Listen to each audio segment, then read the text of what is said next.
And so I got to where at dinner time, this is why I feel real comfortable doing this after dinner, is that's when I would perform for my parents. My dad, after dinner would say, Lyndy, you got anything new? I said, yeah, Dad, I got something new. Watch this. I'm going to take a handkerchief, okay? What I'm going to do is poke it down in my fist like this. I said, now watch. I'm going to take the handkerchief, I'm going to poke it down, and my dad's like, what are you going to do, make it vanish? I said, well, something like that. Watch closely. Just going to poke it with my fingers, take my empty hand, roll it around, and produce an egg.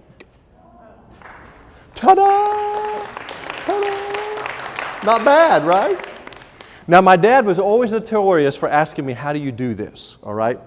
And I would always come up with this answer. So ask me, how'd you do that? How'd you do that? Very well.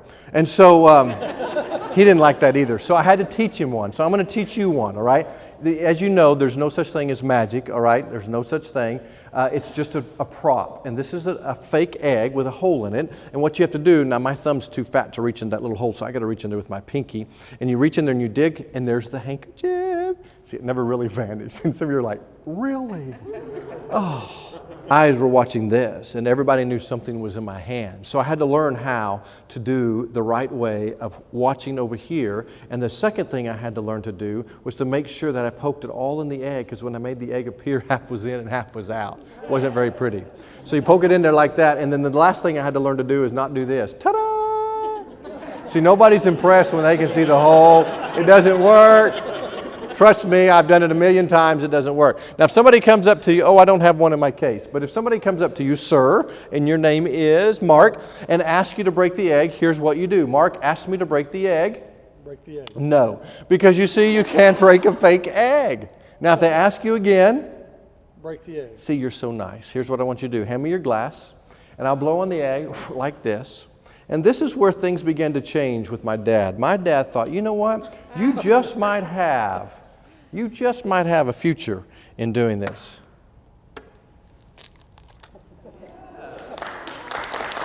Bag, a little black bag, and inside the little black bag there is another egg. And so what my friend and I are going to do, we're going to do the vanishing egg just in 1, 2, 3. Look at that. Now, do you remember what I said a while ago? Don't look at the hand, look at the bag. Because where your eyes go, their eyes are going to go. Okay. There's the bag. It's gone. Wow.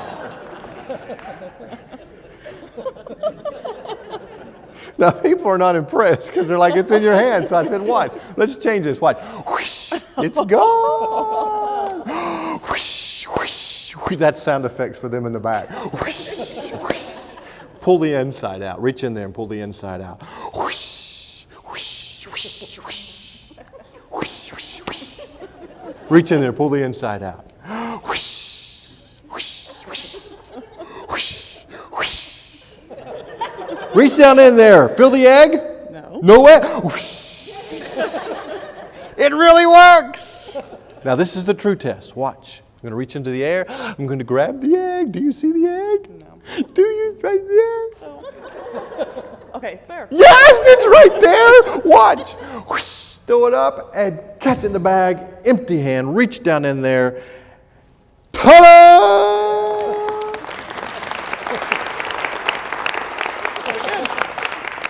Now we're going to do it again, and I'm going to do it. I'm going to slow it down. Do it slow motion, all right? Now, here's what I want you to do. Throw the egg up, okay? On 3. Oh, wait. Well, there goes that egg. Yes, get another egg. She's doing great. Look at this. She's a master at this. Yes! You are awesome. She's already got the other egg. Now, here's what I want you to do, okay? I want you to throw the egg up on 3. You're going to catch in the bag. So hold it up high. Reach in there. Create a miracle. Ta-da! Ladies and gentlemen, look at... Listen, I want to thank you, and as along with the pastors and everyone in this church, and in fact, those that were on the screen, thank you for what you do. Let me tell you, from someone who's been ministered to from home groups, I want to say thank you. And let me tell you where ministry came from, our home group. They would come around us, and they would minister to us. And we could just pour our lives out and get raw and get real, because that's real. It really happens. And from the pastors to your church, thank you for what you do. It really does make a difference in this church. Thank you for getting real and raw. And I know that sometimes that's not a fun thing because it gets kind of dirty and it gets kind of rough. But God gives you the grace to do it. And not only does He give you the grace, here's what I've learned. He'll give you everything you need. He'll give you the words to say. He'll give you the right moment to hug them or a right moment to text them. That's what I love about God. You know, you're driving down the road and for some reason one of your group's members on your mind and you don't know why and you text them and have you done this? And they're like, oh, I needed that. That's God. Or when you're thinking about them and you just say a prayer for them. That's God. And God needs you to do that. See, God's put these pastors here for a reason, but they can only do so much. This is why they have you to multiply what they do, to go into the church and make a difference. So thank you for what you do. You never know when someone's going to come to your home group like this. You never know. And what you do in sharing your life, sharing your VCRs, sharing your DVD player, sharing your toys, your food, you'll never know until one day they come back to you and they'll say, thank you so much for speaking life into me.